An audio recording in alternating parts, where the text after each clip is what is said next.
You're watching the Battered Fans Network. Solana, the Heat are embarrassing. Welcome, everybody, to episode number 80 of the Battered Heat Fans podcast. Battered we are. I am your host, Daniel Granada, and alongside me, as always, Mr. Daniel Solana. How are you doing, sir?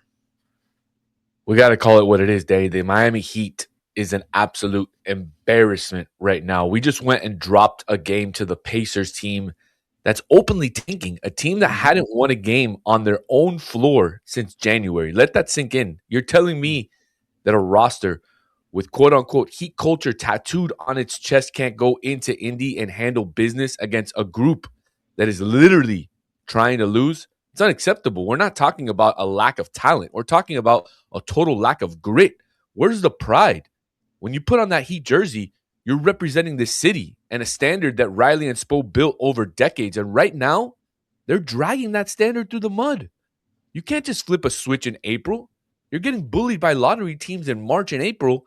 This city deserves better, Danny. The fans deserve better. And quite frankly, if they don't start showing some heart, they don't deserve to be wearing those colors. It's time to stop talking about the culture and actually start showing it on the court, Danny. Well, I was texting you yesterday during the game, and I said, honestly, they should probably forfeit their playing spot because they don't deserve it. The only reason they're getting it is because the East is so bad. Because the team in 11th place, which I think is Milwaukee, still is so far behind because they don't deserve to be in the play-in. And I know that because they've been talking about it. We don't want to play in. We don't. You don't deserve the play-in. You shouldn't even be in the play-in. That's how bad things have been. You win 7 straight. You suck everybody back in. Everybody starts to believe, and then you lose 7 of the next 8. And this is the worst loss of the year. I don't care. The Cleveland Cavs lost back in November, where they put in all the subs, and it was at home. They had just beat the fully healthy Cavs 2 days prior. That up until this point, that was the worst. And maybe Sacramento, because Sacramento was also tanking to the point where they got fined for tanking that game, and we still lost. But I think this is the worst one. This is the worst one because you needed it. You needed it. The Pacers needed the loss because they are now tied with the for the NBA Tankathon lead with the Wizards. This was an embarrassment to give up 80 points, 79, basically 80 points in the first half to the Indiana Pacers. And let me tell you, the Heat looked like they were on the second night of a back-to-back. The defense that they were playing, Indiana was getting to the paint at will. At will, every time that they had a possession, they would get 2 to 3 feet in the paint and either finish at the rim or dish it out to an open three. The Heat were switching, but they were confused because they didn't know who they were switching on. It looked unorganized, and they're switching to the wrong guy. All of a sudden, you have 1 or 2 guys running open. Like, it was an embarrassment what I was watching yesterday. And Tyler Hero, for everybody that hates Tyler Hero, yeah, not good defensively. I know that the record with him isn't great. If it's not for his third quarter where he gets hot, they probably get their ass kicked the whole second half. Yeah, man. I mean, you're talking about defense. I'm still trying to figure out what defense you're talking about because they gave up 79 points to the Pacers in the first half. 79 points. Pascal That's Siakam crazy. was balling in the second quarter. Yeah, so was Potter, man. Potter was 5 of 6 from 3 in the first half. I mean, it was they shot 70 something percent in that first half. 60 something percent on threes in the first half. Where was the defense? Where was the defense yesterday? Embarrassing. Absolutely embarrassing. They have 55 points in the paint, and like I'm telling you, like it looks so lazy, so unheat. Like it was so weird. Now I've seen people on social media start saying Spo's losing the locker room. I don't know if I go there. He probably lost Khalil Ware already. He's probably lost Khalil Ware a while ago because Khalil Ware, it's this whole on and off, hot and cold thing with him. I'm sure you lost him and his confidence a long time ago. He comes in, has a good game. You say he's a game changer, and then all of a sudden he gets 15 minutes in garbage time. Like, he's probably lost a couple people, but I don't know. I think Spo is lucky that he has the reputation he does because otherwise he might lose this team and he might lose his. He won't. But if it wasn't Spo, he might lose his job because this is a fireable offense. The way that you've been playing the last 2-3 weeks, the way that you performed against an openly tanking team, technically the worst team in the league right now. Yes, if this wasn't Spoelstra, his seat would be very hot. Yeah, that's the second team that they lose to within a month that's tanking, right? They lost to the Jazz at home. They lost to Sacramento. They're losing to a lot of teams that are openly tanking, Danny, and that's just unacceptable. I don't think Spo's lost the locker room, and even if he has, I don't think that he'd get fired. No, But yeah, I mean, it's a shame that you say that he lost Khalil Ware because Pelle Larson is a player who's mentally is very, very, very strong, strong. Yeah, and there's a difference. he needs that to rub off on Hmm. Khalil Ware. I mean, you have to be mentally strong to play in this Heat system and to understand, that you need to give what your role is. And Khalil Ware still hasn't understood that he needs to give what he needs to give in the minutes that he's given, and he needs to produce. And he's like you said, he's hot and cold. Some games he produces, some games he doesn't. And he needs to be more like Pelle Larson, who produces every single game he's out there, whether he's in the starting lineup or he comes off the bench. Mentally, he needs to be exactly where Pelle Larson is. Yeah, but unfortunately, we can't change players' DNA, and we'll see. Maybe Khalil Ware will become a better player in the long run. In the short term, it doesn't seem like it's working out. Whatever was Spo's master plan was with Ware, I don't think it's worked out. And I don't. I think his confidence is shot. Jaime Jaquez, also decent game. Again, him and I think Hero kind of kept them in the game. Uh, look, the Heat. I think no, they went into the fourth quarter down by one because the Pacers hit a three right at the end of the third quarter. But at no point did I think the Heat were going to lose this game. I thought I was going to come on here and rant that they won, but they should have lost, and that it's still embarrassing because they just let the Pacers score 80 in the first half, and it's an embarrassment. I was ready to rant anyway, but never did I think that they would lose. I'm telling you, I thought the Pacers, and I've talked about it for the last 2 weeks. Every time we put up this right here, this graphic about the final 10 games, I said time and time again, the Pacers are going to forfeit that game. That's a dub. They don't want to win. And for you to lose that game, it's an embarrassment to play poorly that game, but to lose that game, it's ridiculous.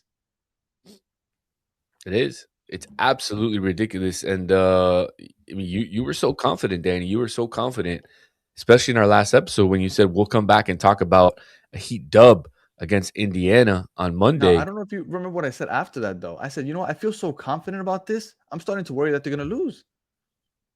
Yeah, I mean, when you texted me yesterday that this is embarrassing, I was like, dude, Heat 9 or Heat 10, Orlando 9, lose your sixth game to Orlando. That's the cherry on top right there.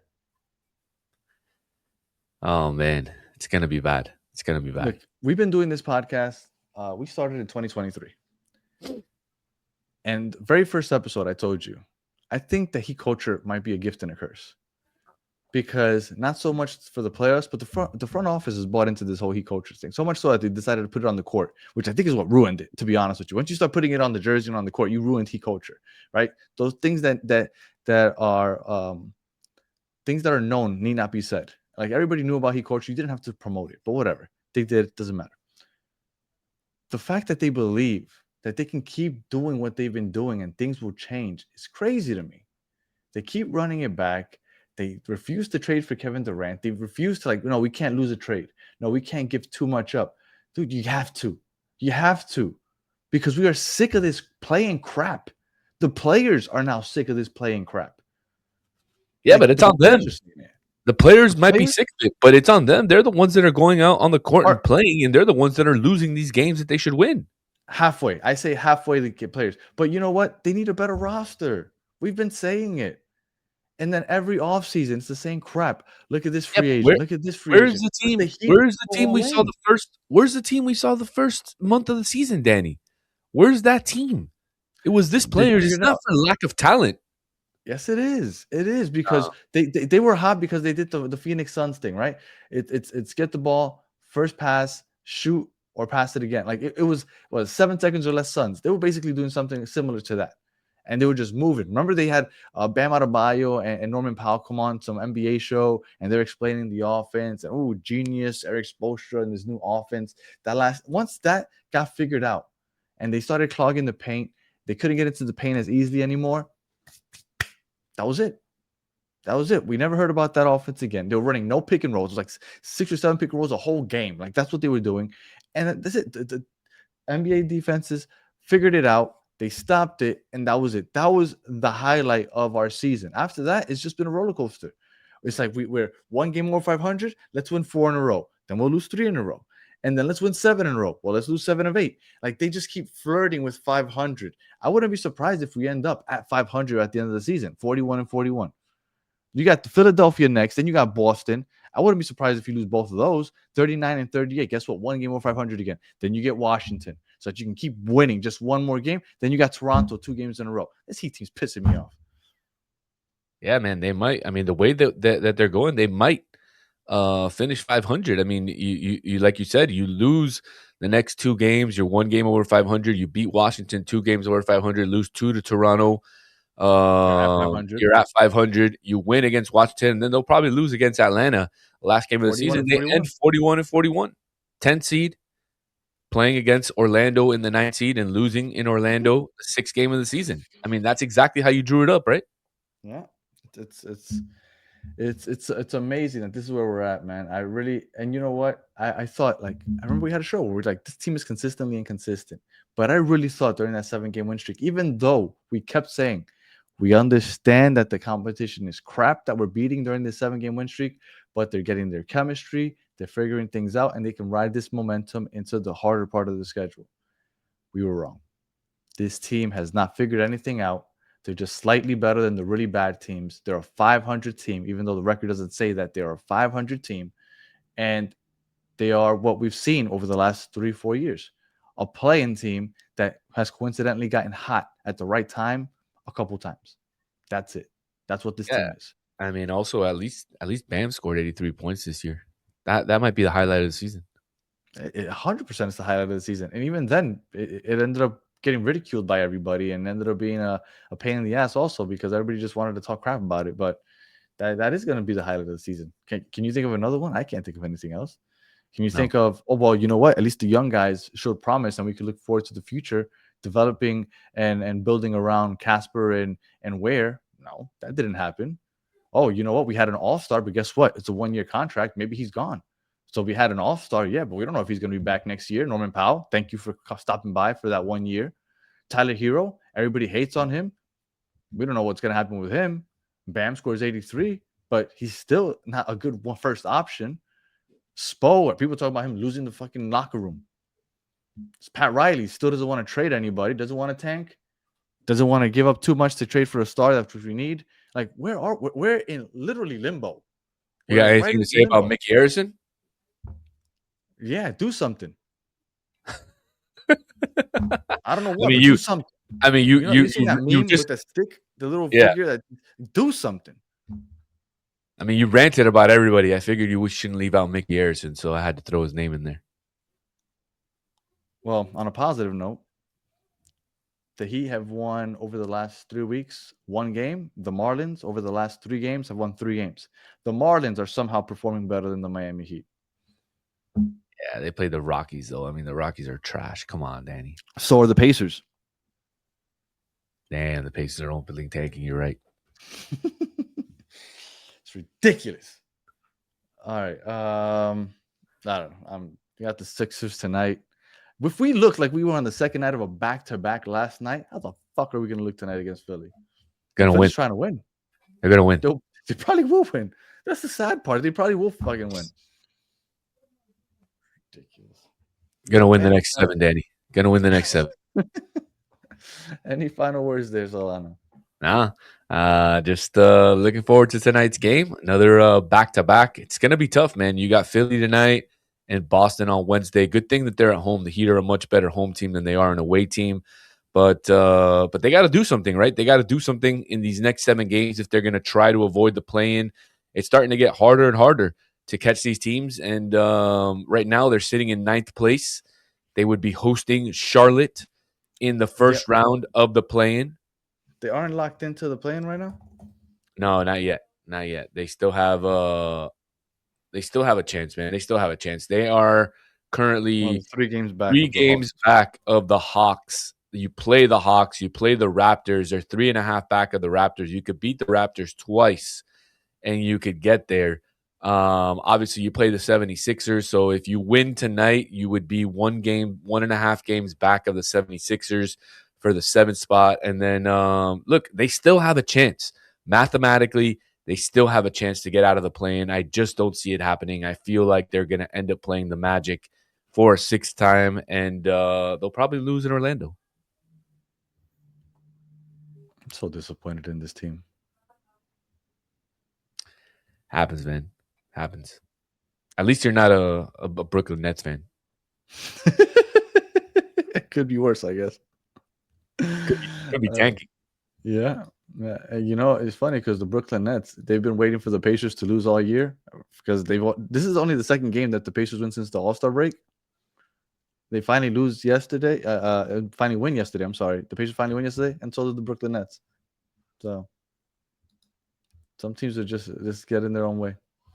Yeah. All right. I mean, the Heat wanted to play spoiler for the Brooklyn Nets, so they allowed the Pacers to win.